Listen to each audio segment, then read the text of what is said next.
BJP నేత రవికిరణ్ గారు ఉన్నారు. రవికిరణ్ గారు, ఎట్లా చూస్తున్నారు? మీ ఫస్ట్ రియాక్షన్ ఏంటి జగన్మోహన్ రెడ్డి గారు రిలీజ్ చేసిన మేనిఫెస్టో మీద? జనరల్ గా మేనిఫెస్టో అంటే బలరాం గారు వచ్చే 5 సంవత్సరాల్లో ఏమి చేయబోతున్నాం అని చెప్పేది. మేము మాకు అవకాశం ఇస్తే ఇవన్నీ చేస్తామని చెప్పేది మేనిఫెస్టో. ఇప్పుడు జగన్మోహన్ రెడ్డి గారిది ఇది 2019 మేనిఫెస్టో. ఈ 2019 మేనిఫెస్టో 2 పేజీలు ఉంది. దీనిలో మొత్తం 129 బిందువులు ఉన్నాయి. 129 బిందువులు ఆద్యాంతం నేను వస్తే ఏం చేస్తాను అన్నది. ఇప్పుడు ఈ రోజు వాళ్ళు విడుదల చేసినటువంటి ఈ 2024 మేనిఫెస్టో, దీనిలో బలరాం గారు ఒకసారి చూస్తే ఎంతసేపు ప్రోగ్రెస్ రిపోర్ట్ లాగా, దానిలో కూడా అర్ధ సత్యాలే. గతంలో మేనిఫెస్టోలో 2019లో ఏం పెట్టాను, ఎంతవరకు పూర్తి చేశాను, నేను భవిష్యత్తులో ఏం చేస్తాను అన్నది క్లుప్తంగానే ఉంది. ఇప్పుడు ఉదాహరణకి ఇప్పుడు ఇక్కడ చూడండి, దేవాలయాల గురించి ఉంది. దేవాలయాల్లో 2019లో ధూపదేవ నైవేద్యానికి 10,000 నుంచి 35,000 వరకు గ్రామాల్లో ఉన్నటువంటి జనాభా బట్టి పెంచుతానన్నారు. అది పూర్తి చేశారా అంటే దీనిలో లేదు. పూర్తి చేసిన జాగ్రత్త అంటే ఆయన ఒప్పుకున్నారు పూర్తి చేయలేదని. పోనీ కొత్తగా భవిష్యత్తులో 5 ఏళ్ళు చేస్తారంటే ఏదో నిధి ఏర్పాటు చేసి దాన్ని ఉద్ధరణకి ఏదో చేస్తారండి. దేవాలయాలకి పరిరక్షణకి ప్రత్యేక నిధి ఏర్పాటు చేస్తారు. అంతే, క్లుప్తంగా ప్రత్యేక నిధి ఎక్కడి నుంచి ఏర్పాటు చేస్తారు? స్టేట్ బడ్జెట్ నుంచి ఏర్పాటు చేస్తారా? లేకపోతే ఈ రోజు ధూపదేవ నైవేద్యాలకి దేవాదాయ ధర్మాదాయ శాఖ నుంచి ఏర్పాటు చేస్తారు? దాని ఏం ప్రస్తావన లేదు. అలాగే మిగతాయి కూడా అంతే క్లుప్తంగానే. ఎక్కడా ఏమి ఈ మొత్తం చూసుకుంటే భవిష్యత్తులో 5 ఏళ్ళు చేస్తానన్నది 10% 20% అయితే 80% ఆద్యాంతం 2019 ఏం పెట్టాను, ఎంతవరకు చేశారన్నది కూడా అర్ధ సత్యాలే. ఈరోజు జలయజ్ఞం అని ఉంది సార్. ఇప్పుడు 2019 మేనిఫెస్టో జలయజ్ఞం మొత్తం మా నాన్న మొదలు పెట్టి అన్ని పూర్తి చేస్తానని చెప్పి దీంట్లో రాశారు. 2019 ఏం పూర్తని ఆయన మెన్షన్ చేసిన దాంట్లో పూర్తని కూడా ఏం లేవు. భవిష్యత్తులో 5 ఏళ్లలో ఏం పూర్తి చేస్తారన్న దాని మీద కూడా స్పష్టత లేదు.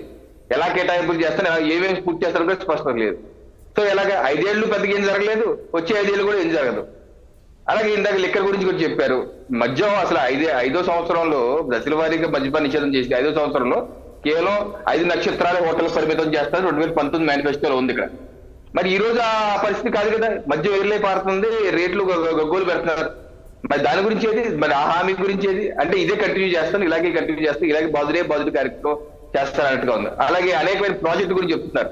యాక్వా యూనివర్సిటీలు, జిల్లాకో ఇండస్ట్రియల్ పార్కులు, ఎన్ని గతంలో మీకు చూపిస్తాను. యాక్వా విశ్వవిద్యాలయం గురించి ఇది ఉమ్మడి పశ్చిమ గోదావరి జిల్లాలో ముఖ్యమంత్రి గారు November 21, 2020 ఆయన రిమోట్ గా ప్రారంభోత్సవం చేశారు. భూమి పూజ చేశారు. ఇది నేను ప్రారంభిస్తున్నాను 8 ఫిషింగ్ హార్బర్లు, అలాగే జెట్టీలు ఎన్ని వారు రిమోట్ గా పశ్చిమ గోదావరి జిల్లాలోని ఏపీ ఫిషింగ్ విశ్వవిద్యాలయం ఏర్పాటుకు ఆర్డినెన్స్ జారీ చేశారు. ఇది 2020లోనే. అలాగే తిరుపతి విశ్వవిద్యాలయం గురించి, తిరుపతిలో స్కిల్ విశ్వవిద్యాలయం గురించి మీకు చూపిస్తాను. అది ఎప్పుడు చెప్పారంటే ఎప్పుడో చెప్పారు ఆ మాట. స్కిల్ విశ్వవిద్యాలయము చూడండి, 17 డిసెంబర్ 2019 చెప్పారు తిరుపతిలో స్కిల్ విశ్వవిద్యాలయం ఏర్పాటు. అంటే వారి యొక్క 5 ఏళ్ల సమయంలో ఇప్పుడు కర్నూలు లా యూనివర్సిటీ ఎప్పుడు చెప్పారు? 11 ఫిబ్రవరి 2022 లా యూనివర్సిటీ కర్నూలు పెడతానని 2022 చెప్పారు. ఇప్పటి వరకు వాళ్ళ సమయం కుదరలేదు. ఇన్ని రాష్ట్రానికి ప్రతి జిల్లాలో MSME క్లస్టర్ ఇప్పుడు ఇది 2022 జనవరి. నేనేంటంటే ఈ రోజు మేనిఫెస్టోలో పెట్టిన అన్ని గత 4 ఏళ్లుగా వాళ్ళు వివిధ సందర్భాల్లో చెప్తూనే ఇప్పటి వరకు ఏ ఒక్కటి కూడా పూర్తి చేయలేదు. పైగా వారు MSME గురించి మాట్లాడుతూ ఒక రాసింది ఏంటంటే 2 దఫాలుగా ఇచ్చాము, నెక్స్ట్ టైం నుంచి ప్రతి సంవత్సరం ఇస్తాకి ప్రయత్నిస్తాం అంటున్నారు. అంటే వాళ్ళు ఒప్పుకున్నారు కదా 5 ఏళ్ళలో 2 సార్లు ఇచ్చాము MSMEలకి రాయితీలు, మిగతా సంవత్సరం ఇవ్వలేకపోయాము, నెక్స్ట్ ఇయర్ నుంచి నెక్స్ట్ 5 ఏళ్ళు ప్రతి సంవత్సరం ఇస్తాను. అది మోసమే కదా. అలాగే పోలవరం అంటున్నారు నెక్స్ట్ 5 ఏళ్ళు పూర్తి చేస్తాను. గతంలో చెప్పారు 5 ఏళ్ళు పూర్తి చేస్తాను, ఇప్పుడు 5 ఏళ్ళు పూర్తి చేస్తాం అంటున్నారు. సో అలాగే ఇంకోటి వారు స్పష్టంగా చెప్తుంది రాజధాని.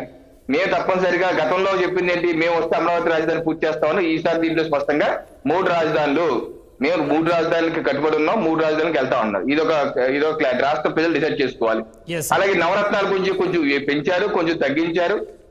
ఇప్పుడు ఫర్ ఎగ్జాంపుల్ జలయజ్ఞం గురించి చెప్పాను, అదో నవరత్నం రాలిపోయింది కదా. అలాగే మద్యపాన నిషేధం అన్నారు, నవరత్నం రాలిపోయింది. మిగతాది పెంచుతా అన్నారు. అమ్మ ఒడి 15,000 పెట్టారు 2019లో, 2,000 కట్ చేశారు. 15,000 పెట్టిన వాళ్ళు 2,000 కట్ కోత ఇచ్చారు. ఇప్పుడు మళ్ళీ ఇంకో 2,000 పెంచుతూ అంటున్నారు. సో అలాగా మిగతా ఆసరా కూడా కొంత పెంచుతున్నారు, డబుల్ చేస్తున్నారు. సో డబుల్ ఇమీడియట్ గా ఇస్తారా, లేకపోతే తర్వాత ఇస్తారా, లేకపోతే ఏంటి ఇస్తారా, లేకపోతే ఆటో డ్రైవర్ కి 50,000 నుంచి 1,00,000 అన్నారు, పెంచుతూ పోతాం. అంటే ఏంటి, ప్రతి సంవత్సరం ఇస్తారా లేకపోతే సంవత్సరం పెంచుకుంటూ వెళ్తారా అన్నది క్లారిటీ లేదు. సో కొన్ని పెంచారు. అదే ఈ అధ్యాయంతో చూస్తే మేనిఫెస్టో చూస్తే ఇది ప్రోగ్రెస్ రిపోర్ట్ లా ఉంది తప్పితే మేనిఫెస్టో తక్కువ, ప్రోగ్రెస్ రిపోర్ట్ ఎక్కువ. అది కూడా అర్ధ సత్యాలే ఉన్నాయని చెప్పి నా యొక్క భావన.